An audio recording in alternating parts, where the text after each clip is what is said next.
నమస్తే, welcome to our channel. నేను ప్రియాంకారావు. జగన్మోహన్ రెడ్డి గారు రాష్ట్రంలో జరిగిన ప్రతి అవినీతి, ప్రతి అక్రమాలు, ప్రతి మాఫియా, ఏం చూసినా స్కామ్స్ చూసినా అన్నీ ఆయన చుట్టూనే తిరుగుతాయి.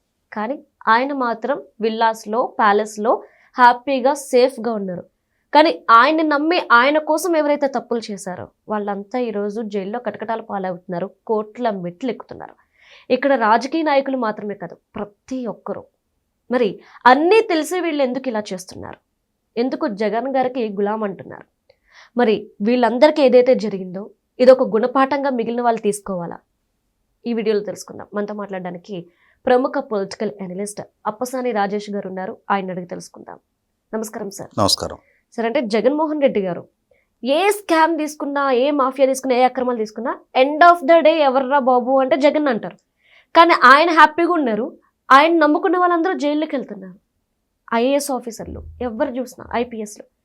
ఎందుకు వీళ్ళకి రూల్స్ తెలిసి కూడా ఎందుకు ఆయనకే సపోర్ట్ చేస్తూ ఎందుకు ఈ అక్రమాలు చేస్తున్నారు? మనకి ఒక సామెత చెప్తారు, గొర్రె కసాయినే నమ్మొద్ది అని చెప్పని. అవును. ఇప్పుడు నమ్మటం తప్పు కాదు, నమ్మించటం తప్పు, నమ్మక ద్రోహం చేయటం తప్పు. ఇక్కడ నోరు లేని మూగజీవం కాబట్టి ఆ గొర్రె తన యజమాని అనుకొని నమ్మి వెళ్తుంది. కానీ ఆ యజమాని దీన్ని చంపి, దీన్ని తోలొలిచి, దీని మాంసం అమ్ముకోవటం నా వృత్తి అని చెప్పని భావిస్తున్నాడు. కాబట్టి నా వృత్తి ధర్మాన్ని నేను నిర్వహిస్తాను అనుకుంటున్నాడు అతను. నోరు లేని మూగజీవం అతని వృత్తి ధర్మానికి బలవుతుంది. కానీ మనం మాట్లాడుకుంటుంది నోరు లేని మూగజీవాల గురించి కాదు, క్రీమ్ ఆఫ్ ది సొసైటీ గురించి మాట్లాడుకుంటున్నాం మనం. ఇవాళ ఏ స్థాయి ప్రభుత్వ ఉద్యోగం అయినా, నాట్ ఓన్లీ యూపీపీఎస్సీ గ్రూప్ 1, ఇవాళ ఒక ఎంఆర్ఓ, ఒక ఆర్ఐ, ఒక విఆర్ఓ, ఒక కానిస్టేబుల్ స్థాయి ఉద్యోగం, ప్రభుత్వ ఉద్యోగం దక్కాలి అన్నా కూడా నీకు ఆ రాత పరీక్షల్లో పాస్ అవ్వాలి, ఫిజికల్ ఎబిలిటీ ఉండాలి, ఫిజికల్ టెస్ట్ క్లియర్ చేయాలి, నీ మెడికల్ క్లియర్ కావాలి. సో ఇవన్నీ క్లియర్ చేస్తేనే నీకు ఒక చిన్న కానిస్టేబుల్ పోస్ట్ వస్తుంది. అంటే ఒక 5,000 కానిస్టేబుల్ పోస్టులకి నియామక ప్రక్రియ బిగిన్ చేస్తే ఈ పోటీ పరీక్షలకి కొన్ని లక్షల మంది పోటీ పడతారు. 1:100 1:150 ఫిల్టర్ చేస్తే ఒకడికి ఉద్యోగం వస్తుంది. నేను చెప్తున్నది ఒక కానిస్టేబుల్కే. మరి ఆ కేటగిరీ పెరిగే కొంది, group 3, group 2, group 1, UPPSC group 1, అటువంటి వాటికి వెళ్ళే కొంది కూడా ఎన్ని వడబోతల తర్వాత, అంటే నీ బెస్ట్ ఆఫ్ ది సొసైటీలోనే ది బెస్ట్ కన్నా కూడా బెస్ట్ అనుకున్న వాళ్ళు ఐఏఎస్లు, ఐపీఎస్లు అవుతారు. బెస్ట్ అనుకున్న వాళ్ళు లోకల్ గ్రూప్ 1లో సెలెక్ట్ అవుతారు. కొంచెం తక్కువ అనుకున్న వాళ్ళు గ్రూప్ 2కి సెలెక్ట్ అవుతారు. ఏదేమైనా సరే ఆ స్థాయి ఉద్యోగాలు దక్కించుకున్న ప్రతిభా పాఠవాలు ప్రదర్శించిన, తమను తాము రుజువు చేసుకొని, ఎటువంటి షార్ట్ కట్స్, ఎటువంటి రికమెండేషన్స్, కులము, డబ్బు ఏం పనిచేయవు అక్కడ. మా మామ ఎమ్మెల్యే ఏం నడవు, కేవలం నీ ప్రతిభే నీకు ఆ ఉద్యోగం దక్కిస్తుంది. అంతటి ప్రతిభా పాఠవాలు కనపరిచి ఆ ఉద్యోగం దక్కించుకున్న వాళ్ళు, ఆ ఉద్యోగానికి ఉన్న విలువ తెలిసే కదా ఎవడో నీ చేత తప్పు చేయమంటున్నాడు అంటే చేసే అధికారం నీకు ఉంది కాబట్టే కదా. నీకు ఒక రూల్ బుక్ ఇచ్చారు, బిజినెస్ రూల్స్ అంటారు. తర్వాత ఒక రూల్ ఆఫ్ లా ఉంటుంది. నువ్వు నీ బిజినెస్ రూల్స్కి కట్టుబడి పనిచేయాలి, రూల్ ఆఫ్ లాకి లోబడి పనిచేయాలి. నేనెవడో కాల్ చేసి నిన్ను ఒక ఫేవర్ అడగటం వేరు. సహజంగానే రాజకీయ నాయకులు ఫోన్ చేసి ఏం చెప్తారు, మా వాడు వస్తున్నాడు సార్, కాస్త ఒక రేషన్ కార్డు ఇప్పించండి, ఒక పెన్షన్ ఇప్పించండి. అవి ఒక ఫేవర్ అడిగినప్పుడు మీ అధికారాన్ని ఉపయోగపెట్టి ఆ పని చేసి పెట్టడం వేరు. అలా కాకుండా ఎమ్మెల్యేనే ఫోన్ చేశాడు, నీ పరిధిలో ఉన్న ఒక ప్రభుత్వ భూమిని ఎమ్మెల్యే బావమరిది పేరు మీద రాసి ఇవ్వమంటున్నాడు. రాసి ఇవ్వటం వల్ల ఎదురు కాబోయే పరిస్థితులు పరిణామాలు ఏంటనేది కనీస మాత్రపు విచక్షణ నీకు నువ్వు ప్రదర్శించుకోవాలి కదా. నేను ఇప్పుడు రాసి ఇచ్చేస్తున్నా, కానీ దీనివల్ల ఫర్దర్గా ఏం కాన్సిక్వెన్సెస్ ఎరేజ్ అవడానికి ఆస్కారం ఉంటుంది. అతను ఫోన్లో ఒక మాట చెప్తున్నాడు, కానీ ఇక్కడ ఫైల్ మీద నేను సంతకం పెడుతున్నా. ఎండ్ ఆఫ్ ది డే రేపటి రోజు నేను లైబుల్. ఈ తప్పు ఏదైనా నా వల్ల జరిగితే ఏదో ఒక రోజు ఎక్కడో దగ్గర నేను సమాధానం చెప్పుకోవాలి. ఈ ఫోన్లో చెప్పిన ఈ ఎమ్మెల్యే ఇంకో 2 ఏళ్ల తర్వాత జరిగే ఎన్నికలు అతను ఉంటాడో లేదో తెలియదు, కానీ ఈ ఫైలు నా సంతకంతో శాశ్వతంగా నోట్ ఫైల్ రికార్డులో ఉండిపోద్ది. కాబట్టి నేను తప్పు చేయకూడదు అని చెప్పనే ఆలోచన గ్రహింపు వాళ్ళకు ఉండాలి. కానీ వాళ్ళు ఏం చేస్తున్నారు, తెలిసి తెలిసి తప్పులు చేస్తున్నారు. ఆ తప్పులు చేసిన వాళ్ళు గతంలో ఎటువంటి పరిస్థితులు పరిణామాలు ఎదుర్కొన్నారనేది కళ్ళ ముందు కేసు రెఫరెన్సెస్ కనిపిస్తున్నా, వాళ్ళు జైళ్ళ పాలైనా, వాళ్ళ కుటుంబాలు అవమానాలు ఎదుర్కొన్నా, ఒక ప్రభుత్వోద్యోగి ఒక ఏసీబీ రైడ్లో ఒక 10,000 లంచం తీసుకుంటూ పట్టుబడ్డాడు అనుకో, ఇమ్మీడియట్గా అతన్ని సస్పెండ్ చేస్తారు. అతని ఇంటి చుట్టుపక్కల వాళ్ళు, అతని పిల్లలనో భార్యనో ఎవరన్నా మీ ఆయన్ని సస్పెండ్ చేశారంట కదా, లంచం తీసుకుంటాడంట కదా అని అడిగితే ఆ నిమిషాన్ని వాళ్ళ పొజిషన్ ఏంటి? నీ కామన్ ఫ్రెండ్ సర్కిల్లో ఎవరా లంచం తీసుకొని సస్పెండ్ అయ్యావంట అని చెప్పని ప్రశ్నలు నిన్ను మొహాన్ని అడుగుతుంటే నీ పొజిషన్ ఏంటి? అంటే ఎవరేమనుకున్నా పర్వాలా,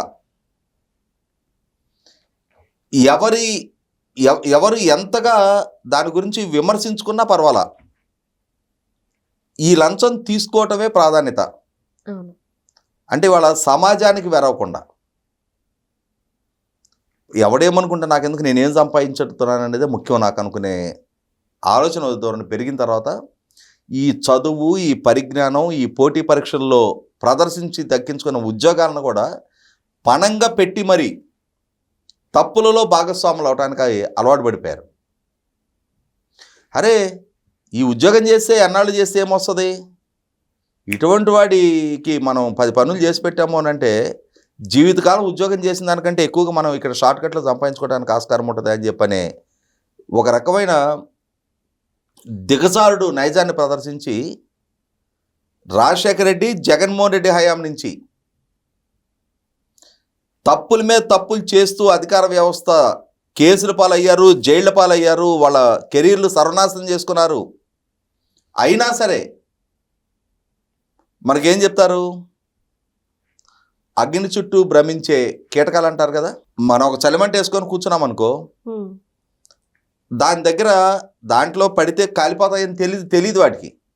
దాన్ని చూసి ఆకర్షితులయ్యి రకరకాల కీటకాలు దాని చుట్టూ తిరుగుతూ ఉంటాయి. ఆ వేడి పరిధిలోకి వచ్చిన తర్వాత మాడిపోతాయి. అట్లాగే ముందాళ్ళు వాళ్ళది అనుభవించారు, ఇంకా వాళ్ళ వల్ల వాళ్ళు ఇస్తున్న ఆఫర్ల వల్ల అరే నీకు మంచి పొజిషన్ ఇస్తామని ఒకడో, నీకు మంచి పోస్టింగ్ ఇస్తానని ఒకడో, నీకు మంచి ప్యాకేజీలు ఇస్తానని ఒకడో, ఇట్లా నాయకులు రకరకాల ఆఫర్లు వీళ్ళకి ఎర్రగా వేసి, లేదు అని అంటే ఆ నాయకుడి కులము, ఆ నాయకుడితో రాజకీయపరమైన ఎఫిలియేషను వీళ్ళకి, ఆ నాయకుడు ప్రచారంతో రాబోయే 30 ఏళ్ళు ఇతనే ఉంటాడు ఈ పదవిలో, మనం ఏ తప్పు చేసినా కాపాడగలుగుతాడు. ఎందుకంటే వాళ్ళ కుటుంబానికి మాట తప్పని మడమ తిప్పనని ఒక ట్యాగ్లైన్ ఇస్తారు. వాళ్ళంతటి మాట తప్పుడు వాళ్ళు, మడమ తిప్పేవాళ్ళు ఇంకొకరు లేరు. అయినా సరే ఆ భ్రమల్లో పడిపోయి నాడు శ్రీలక్ష్మి నుంచి మొదలుపెట్టి నేడు సునీల్ నాయక్ దాకా, ఒక రమాకాంత్ రెడ్డి, ఒక రత్నప్రభ, వీళ్ళ వరకే కోర్టులకు రాలా.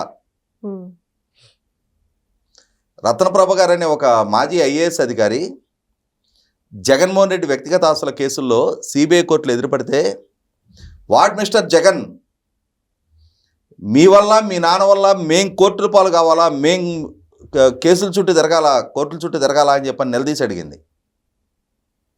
తలంచుకొని ఆ చేతులు పిసుక్కుంటా నీళ్ళు నవ్వులుకుంటూ కూర్చున్నాడు. ఏ నవ్వులుకుంటే ఏమైంది? 1,000 కోట్ల ఆస్తులు ఆయనకి దక్కినాయి, పదవులు, హోదాలు, అధికారం ఆయనకి దక్కింది, పనిష్మెంట్లు, జైళ్ళు, కోర్టులు, కేసులు వీళ్ళకి దక్కినాయి. కాబట్టి ఇక్కడ ఈ ఉద్యోగులు కూడా ఏమనుకుంటున్నారంటే, అరే అన్నాళ్ళు జైల్లో ఉండొచ్చిన ఆయన్ని రాష్ట్ర ముఖ్యమంత్రిగా ఆమోదించింది సమాజం, మమ్మల్ని మటుకు ఆవిడ పరిగణలోకి తీసుకుంటారు, ముందు మాకు దక్కింది మేము పిండుకుందాం అని చెప్పని ఒక నైజం కూడా ఇవాళ, అంటే తోలుమందం అంటారు. ఇప్పుడు సహజంగా ఏమవుద్దంటే, నీకు ఎండ చురుకుదనమైనా చలైనా నీ చర్మం సెన్సిటివ్గా ఉన్నంత వరకు నీకు ఆ స్పర్శ తెలుస్తుంది. నీ చర్మం మొద్దుబారిపోయింది, నీకు స్పర్శ తెలియటల్లా, ఎండ తెలియట్లా, చలి తెలియటల్లా, అప్పుడు అన్నిటికీ అతీతంగా తయారైపోతావు నువ్వు. అలాగే వీళ్ళు కూడా సమాజము, పరువు, ప్రతిష్ట వీటికి అతీతంగా తయారైపోయారు. ఇవన్నీ దిష్టి బాధాడు. డబ్బు ఉందా లేదా, ఏం చేసుకుంటావు ఎండ్ ఆఫ్ ది డే. కాబట్టి ఇక్కడ అమాయకులు కాదు వీళ్ళు, తెలిసి తెలిసి అగ్ని చుట్టూ తిరిగే శలభాలను, కసాయి నమ్మే గొర్రెను వీళ్ళతో పోల్చలేము. వీళ్ళు చదువుకున్న ఉన్నత విద్యావంతులు అయి ఉండి ఉన్నత స్థానాల్లో ఉండి కూడా ఈ తప్పుల్లో భాగస్వాములు అవుతున్నారు అని అంటే చదువుకున్న నేరస్తులు వీళ్ళు. నేర స్వభావంతో తెలిసి తెలిసి చేస్తున్న తప్పులు ఇవి. నువ్వు ఆ స్థాయి అధికారివి, ఎవడన్నా నీ కొద్దిమే కత్తి పెట్టి నీ చేత సంతకం పెట్టగలుగుతారా? కాదుగా. తెలిసి తెలిసి సంతకాలు పెడుతున్నావు, తెలిసి తెలిసి తప్పుల్లో భాగస్వాములు అవుతున్నావు. కాబట్టి ఈ ఉద్యోగుల మీద సానుభూతి చూపించాల్సిన నష్టే లేదు. ఎవరన్నా అమాయకుడు, ఒక నిరక్షరాస్యుడు, అతను వీళ్ళ ప్రచార ప్రభావంతో తెలియక ఓటేశాడంటే నమ్ముదాం. కానీ తెలిసి తెలిసి తప్పుల్లో భాగస్వాములు అయ్యే వీళ్ళ గురించి మనం కనీసం మాత్రపు జాలి, దయ చూపాల్సిన నష్టి కూడా లేదు. Right. Thank you so much sir.